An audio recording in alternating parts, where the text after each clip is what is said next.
Trump and the MAGA majority has already proven it is more than willing to ignore decades of precedent in favor of its own political agenda.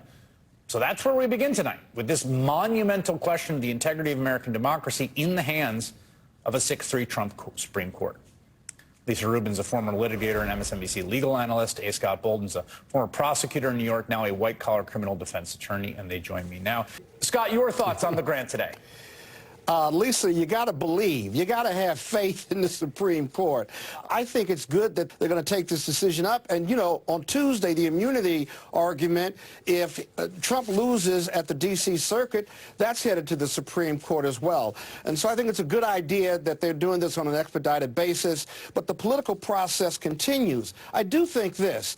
I think that the strict constructionists, the state rights justices who are conservative justices, this Colorado opinion was written for them. And even Gorsuch, as an indecision, has a decision that would support upholding the state rights of Colorado to run their elections, both federal and state, and to impose and to make decisions based on their interpretation of statutes and regs. I think that gives the state of Colorado, I think it gives them a leg up, because these were moderate Republicans who were part of the group that even brought this to the Colorado courts. And so I think it's got a better chance of them upholding it, or worse, that they send it back. They say it's constitutionally vague, there's no enforcement, there's no mechanism, and therefore we're going to reverse. That's a strong possibility, but I think they're going to struggle with it. And I think the political impact will be post what their decision is after February 8th.